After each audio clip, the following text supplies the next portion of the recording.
Hi, welcome back to my read-along of A Tale of Stars and Shadow. Today we are up to chapter 11. I can't wait to get started, so let's dive straight in. Let's go. All right. When Talyn appeared in the training yard early the next morning, it had been cleaned and swept, but nobody was there except for Theak and Corrin. Theak glowered as he sharpened a new axe. The boy sat disconsolately on a stone bench, and in a startlingly unsurprising development, was staring at his shoes. "Where are they?" she asked Theak.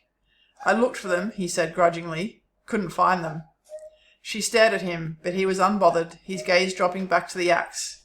Corrin's eyes flickered up to glance between them, uncertain, before returning to his shoes. For the first time she noticed how threadbare they were, his toe poked through a hole in the right one.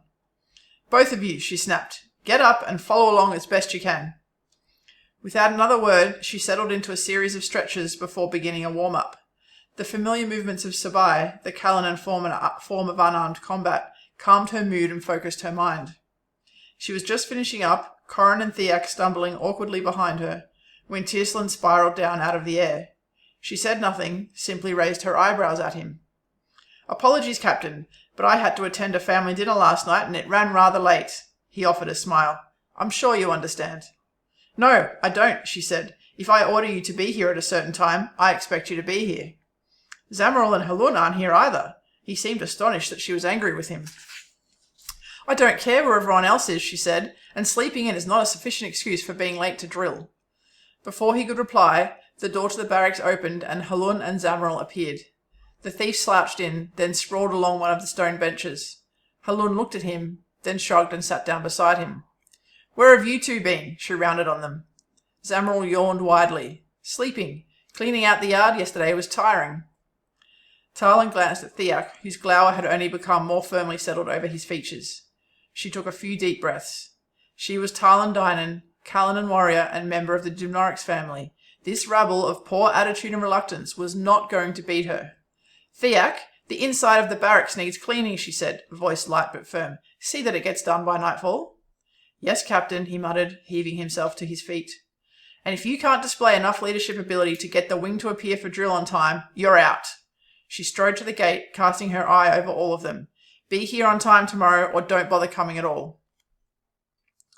As they walked away, some of her confidence faded, and she seriously contemplated the fact she might need to go to Ravania the next day and tell him she'd had to send them all back to the cells. The unfairness of what he was expecting rose up in a chokehold of frustration, but it was only covering her deeply buried fear that she couldn't do this, that the person she'd been before, who would have succeeded no matter how unreasonable Ravania's task, had gone forever. "No," she said the word aloud to give it greater emphasis. "I won't give up." "I'm with you, Tal." Her eyes closed at the whisper of thought through her mind.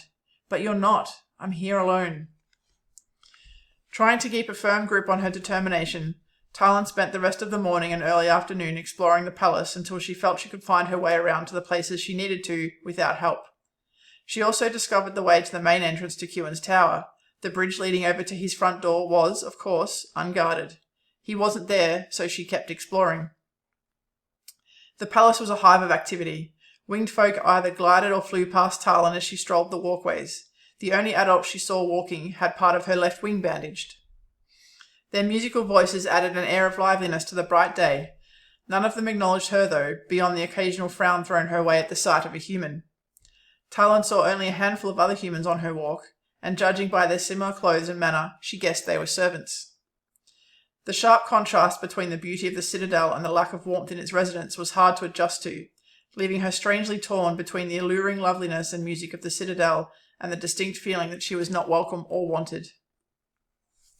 On her way back to her room, legs burning from all the climbing, she diverged from the path past her wing's barracks. Now more familiar with the layout of the palace, it was obvious how far they were from the main living areas of the royal family, and from the other wingguard barracks. Most likely a deliberate move on Ravania's part, a smart one too, given what she'd experienced so far. Nobody was about in the yard, and she swore to herself that if she found them inside doing nothing, she'd send them all back to jail, Theak included. Talyn could go back to his family dinners in another wing of the Falcons.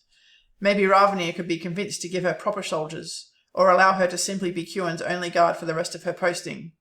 Or he'd just send her home because she'd failed his ridiculous test. And then they would all know she'd failed, how broken she was. Before she could slide all the way down into the vicious cycle of fear and despair, a snatch of music caught her attention. It was a soft, sad tune, haunting enough to draw her out of her emotion and back into the day. Curious, she followed the drifting notes around to a small gate set in the wall of the barracks.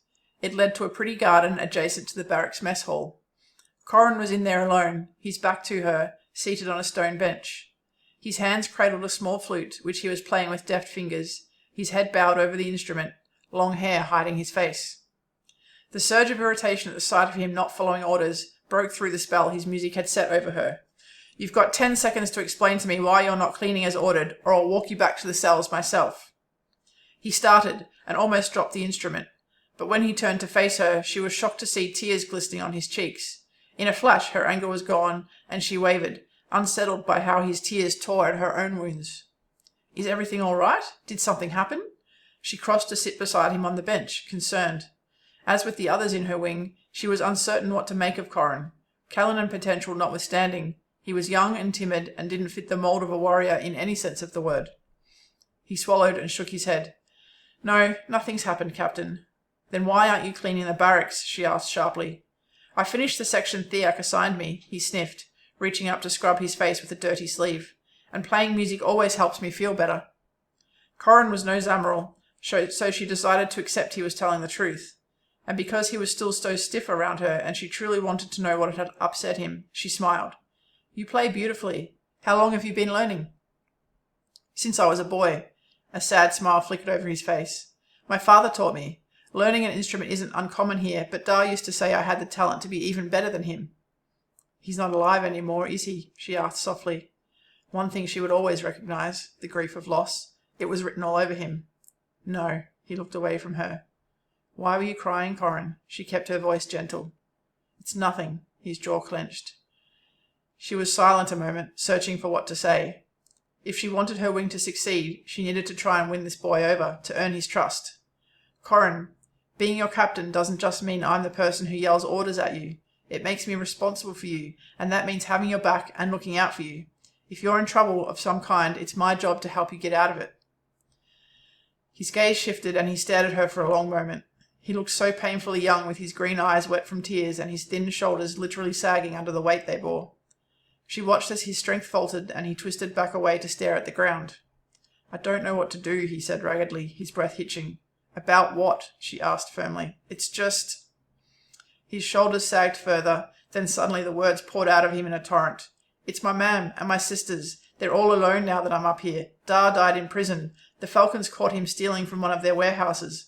We're a poor family, and he didn't make enough from his music to feed us last winter, so he took to stealing what we needed. He wasn't a criminal, we didn't have enough to eat, and my baby sister was so sick with a cough. The Falcons didn't care about a human thief. They put him in a prison cell that was damp from the monsoon season. He caught a fever and died." Talyn's heart lurched with misery for the young man and the awful position he was in. "Corrin, ever since he died, we had to fend for ourselves. I'm only 17, but I was the oldest. My sisters are only babies. I had to take care of them." His voice broke. "I worked playing music on the street corners, at the inns, almost 20 full turns a day. But it wasn't enough, not after what we had to pay for medicine for my sister. They wouldn't take me on at the docks because I'm not strong enough, and I had no trade skills to get an apprenticeship. So I had to take to stealing too, to feed my family. But of course I got caught, and now I'm here and my mam and sisters are all alone. I don't know what to do. I'm trapped up here, and if I leave, I'll get put back in jail. I'm so scared that they won't survive without me." Talyn sat there, momentarily at a loss on how to respond or what to do. Corrin's distress was deep and powerful, and she'd never been good at comforting people. Neither had Sari. They hadn't needed to be. But she could imagine how awful it would be to be in Corrin's plight. She'd made sure Sari's husband and young son were settled before leaving for Rayathal, and part of her wages ever since had gone to both of them. It would tear her apart to know they were struggling and she couldn't help. She reached out and settled her hand on his shoulder. "Corrin, I'm sorry. I had no idea." "It's not your fault. I wouldn't have lasted long in the cells. You probably saved my life." He tried to smile through watery tears. "Though I have no idea why you chose me." "I had an instinct about you, Corrin," she replied absently, her gaze distant as her mind thought furiously. The urge to do something was almost a compulsion. Corrin was her responsibility now, and she had to look after him. That was the Norix in her. "I want to help," she turned back to him, "but I need your permission to tell the others." No, he said instantly. They won't care, and they'll just think I'm weak. Zamaral already calls me a baby. Can Zamaral throw a knife as well as you can? She asked him. He paused. No. She gave him a look. Then perhaps you shouldn't bother so much about what he calls you. You can be important to this wing, Corrin, but first you need to start believing it. It's not easy. His tears had stopped and he wiped his face with a sleeve. I'm not even full grown, and after everything that's happened, it's hard to believe that things will ever get better. I know that to you, I'm a stranger and a foreigner, she met his gaze, but I ask you to give me your trust, even though you have no reason to. Do that, and from now on we can do this together. He stared at his feet for a long moment. She sensed his deep reluctance to do as she asked, but along with it, a growing acceptance that he had little choice.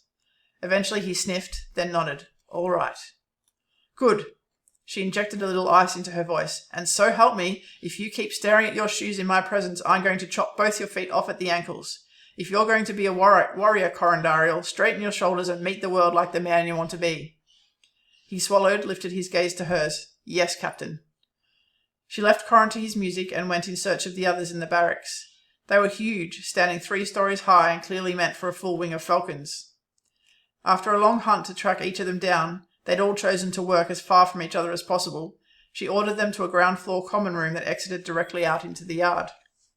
It was the friendliest place she'd seen in the building, with a fireplace dominating one wall. Seriously, who ever needed a fire in Mithraina? Thick carpeting and several comfortable-looking chairs and sofas. Tables were scattered throughout the space for work or study, and a doorway on the far wall led directly to the kitchen and mess. She suspected it had been designed for human servants working for the wing living at the barracks. None of her wing had been cleaning with any effort to do a decent job. All jumped to attention with alacrity when she appeared, looking wary. She said nothing, simply telling them to come downstairs. This made them look even warier, and they complied without a word. She ran a slow, deliberate gaze over the dust and inch think that covered all the surfaces, then raised an eyebrow at Theak. He shrugged. This room was next on my list. I see. Zamaral and Tierslin sat opposite each other around a low central table, both sprawled lazily on comfortable lounges. Halun sat in between, idly carving a piece of wood and ignoring the glaring going on. I'm here to talk to you about Corrin, she said without preamble, choosing one of the chairs left vacant. Zamaral gave an exaggerated sigh. Aren't you going to tell us off for shirking our duties first? Maybe make us scrub the tiles with our bare hands? Where is he? Theak asked, shooting a glower in Zamaral's direction. You know, the more often you glare like that, the less scary it is, Tierslin pointed out. Theak levelled another look in his direction. Tierslin grinned. Halun carefully placed his wood carving on the table, then gave Talyn his full attention. She gave an inward sigh of relief. At least one of them seemed to care. I ran into him outside. He was upset. Talyn explained to them what Corrin had told her about his situation. Poor lad, Theak whistled, his face softening with genuine sympathy for the first time since Talyn had met him. He's got no way of caring properly for his mother and sisters. I saw plenty of families like that back when I was in the patrol. It rarely turned out well for them. I'm going to tell you the same thing I just told Corrin. Talyn leaned forward. Whether any of us are happy about the situation or not, we've been lumped together. As your captain, I am responsible for you. I want to help Corrin. I don't know yet how things work here, which is why I need your help. Any ideas? Tierslin shrugged. Most humans are poor. It's their lot. Corrin's lucky he was able to get out of that when you chose him to be pardoned. Talyn stilled her flare of anger at Tierslin's arrogant and unthinking words. Yelling at him would do no good. When Zamaral opened his mouth, she shot him a glare so fierce that he closed it with a snap and sank back into the cushions of the couch. Tierslin, do you have sisters? She asked. A younger one, he nodded, and 2 older brothers. Then I want you to imagine your sister didn't have enough to eat. Imagine she lived in a small house that wasn't warm enough in winter and didn't keep out the rain. That she was in constant danger of being attacked, robbed, or raped because of the area she lived in. Imagine your mother being in the same situation. Now, imagine if Corrin sat where you are now and told you that you were lucky because you'd left your mother and sister behind in that situation. Tierslin made no reply, but he shifted on the couch as if suddenly uncomfortable. The cockiness faded from his expression and he wouldn't meet her eyes. Zamaral's sneer was back. Theak looked suddenly old and weary, like this was a battle he'd fought many times before and lost. Halun's fists were clenched in his lap, but he wouldn't meet anyone's gaze either. That was all right, one step at a time. Look, Talyn took a breath. Corrin said something to me before that made me think. He told me that given what has happened to him, he finds it almost impossible to believe that things could ever get better. That's something you all share with him, right? and it's something I share with all of them too. They just don't know it. Theak and Halun looked discomfited, and even Zamrul had lost his smirk. Yeah, maybe, Tierslin said softly, surprisingly. Talyn looked at them. Things won't get any better if you don't try. I know that's easy to say, and I know that none of you want to be here. What I'm telling you is that being here is your chance to turn things around. Together, we can work towards making it better. I think you've got a better chance doing that here and in the cells. Am I correct? Silence. I'm in your corner. I'll support you all the way, but you have to give me something back. You're a woman from the Twin Thrones. What can you do for us? Zamrul muttered. I think you'd be surprised at what I can do. You have me for a year. At least give me a chance. And if she could succeed, if she could make things better for them, then maybe there was hope things could be better for her too. She wanted that so desperately she could taste it. She met their eyes one at a time. Let's start with Corrin. There was another long silence, and Talyn hoped it was born of thoughtfulness, not apathy. She let the silence go, not wanting to push any further than she already had. Eventually, Theak shifted in his chair and looked up. My sister and her husband live in Market Quarter. He's a merchant of some means, Theak said. Their 2 daughters have a tutor come to their house every day. I might be able to arrange for Corrin's sisters to join the lessons. After all, the tutor is already paid for, and my sister is a kind woman. With an education, his sisters might have a better future. Are you sure your sister wouldn't mind? Talyn asked, a flare of hope rushing through her. Theak glowered. I probably have some apologizing to do, but now that I'm back in uniform, she'll help me out. Theak, thank you, Talyn said with relief. Now I'm receiving wages from the King's Shield back home and the Wingguard. I don't need both, given my food and board here is all provided. I'll send a portion of my Wingguard wages to Corrin's family. Another silence filled the room. None of them said anything, but she didn't miss the surreptitious looks of surprise Halun and Zamrul shot each other, or the sharp glance from Theak. Then an unfamiliar, surprisingly soft voice broke out. I know many people on the docks. I'll spread the word around that Corrin's mam and sisters are to be left alone, or they'll have me to deal with. I also have some friends who could keep an eye on his family, make sure they're okay. The entire room shifted to stare at Halun. His voice held none of the musical Mithraean accent or the lengthier drawl of Talyn's home. It was shorter, clipped, but his words were clear and well enunciated. Somehow, somewhere, he'd received a fine education. He speaks! Zamrul announced into the silence. Halun glared at the thief and promptly subsided back into silence. Talyn ignored it, her heart leaping. His offer would be a true help for Corrin. Thank you, Halun. He gave her a little nod, then turned to settle a long look on Tierslin. Theak did the same. Talyn tried not to show how anxiously she awaited the winged man's response. Tierslin's eyebrows shot up in surprise, as if asking whether he, a winged folk, was supposed to help. When the stares didn't waver, he gave a sigh of resignation and rolled his eyes. My family owns a number of apartments in Dock City. I suppose I could arrange for an apartment in the Market Quarter to be kept empty. Corrin's family can move there. It won't be big, but it will be warm and dry and secure. This time Talyn couldn't hide her smile, but Tierslin looked away, again refusing to meet her eyes. If my parents find out about this, I'll be in serious trouble, he muttered. Footsteps sounded before she could pursue that any further, and they all turned as Corrin opened the door from the yard, hesitating in surprise at the sight of them all gathered inside. Come in, have a seat. She waved him to an empty chair. Only then did she realize Zamrul had gone. Disappointment filled her. She had hoped he was a better man than that. We've been talking about what you told me. The boy turned red. I wish you hadn't told them, Captain. I don't like people knowing our business. She met his gaze. I asked you to trust me, remember? He nodded reluctantly. His eyes dropped to the floor, then quickly back up again. She smothered a smile. Yes, Captain. Good, because I think we have a plan. Talyn outlined what they had worked out to help his family. Corrin's eyes became progressively lighter as she spoke, and when she finished, he held a trembling hand over his heart, as if unable to believe what she was telling him. He opened his mouth to stutter his thanks, but was forestalled by a loud scratching sound, then Zamrul appearing through the open door to the kitchens, dragging a heavy sack behind him. He dragged the sack over to where they were sitting and opened it to tie. Immediately a whole pile of turquoise and white clothing spilled out, falling at Corrin's feet. Zamrul rubbed his hands together in smug satisfaction. I figured with new living arrangements, school lessons, and better food, your mam and sisters might need proper clothing, Corrin. After all, monsoon season and then winter is not that far away. There are some waterproof coats in there. I hope they like teal and white. There weren't many colour options. They all gaped at him for a moment, then, Where did you get all that from? Theak demanded. There's a storeroom in the basement full of spare wingguard uniforms. It's bulging with clothes and things that nobody ever uses. At least, from what I could tell, the place hasn't been touched for months. Samuel hesitated, his gaze darting to Talyn's, challenge written in them.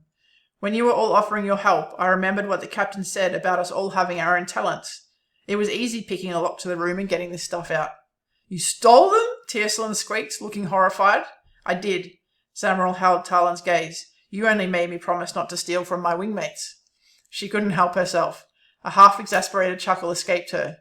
Samuel relaxed slightly. Tiercelin sank into the chair, hands covering his face. You certainly have a unique skill, Samuel, she said eventually, and I don't see any problem with Corrin's family making use of good clothes that were only sitting around doing nothing. Those clothes belong to the wingguard, Tiercelin argued. We'd be hung if they found out Samuel had stolen them. I'm under obligation to report him. Then we'd best make sure they don't find out, Theak said pointedly. I didn't see anything, especially since you and I were taking a walk around the citadel this afternoon, Tiercelin, Talyn said firmly. You're like no other falcon I've ever met, Tiercelin said, shaking his head. That's because I'm not wingguard. I'm Kingshield. I thank you from the bottom of my heart for all your help, Corrin said earnestly. It was nothing, Tiercelin said languidly, sprawling out on the couch and closing his eyes as if to sleep. Yeah, Samuel headed for the door. Don't read too much into it, kid. Theak stood, muttered something about going to visit his sister and left the room. Halun heaved himself to his feet. Do you feel like a walk to the docks, Corrin? We can introduce your family to some friends of mine, make sure they know who they're keeping an eye on. Corrin nodded, almost tearing up again. She thought it was only his astonishment at Halun speaking aloud that stopped him from breaking down. I'd like that, Halun. The big man turned to her, lifting a questioning eyebrow. So he could talk, but clearly preferred not to. Another mystery. Were none of her new wing exactly what they appeared to be? Go, she said. Cleaning can be finished tomorrow. Moments later, she found herself alone in the common room, and for the first time in 2 years, there was a lightening of the weight of despair in her chest. Tears sprung to her eyes at the realization, and she sank into a chair, trying not to cry. The men she'd picked were rough, ill-mannered, and lacked confidence, but they had good instincts. Maybe there was hope after all. Okay, that's the end of chapter 11. What an awesome chapter. I'll jump into my author commentary in a second, but if you don't want any spoilers, now's the place to jump out. Thanks for sticking with me. Please consider liking and subscribing, and I'll see you for chapter 11. Everyone else, let's move on to some author commentary.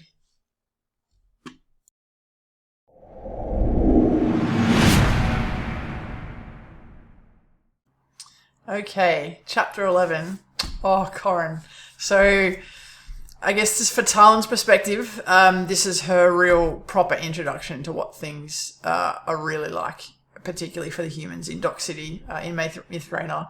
And while this chapter, she's very much focused on the immediacy of Corrin and what she can do to help him.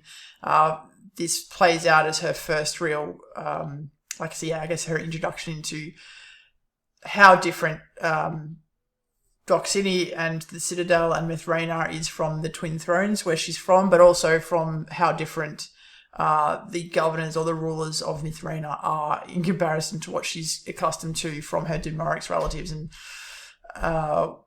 how they treat their people and consider their people, and how they approach governing, to how the Condor family does in Mithraena.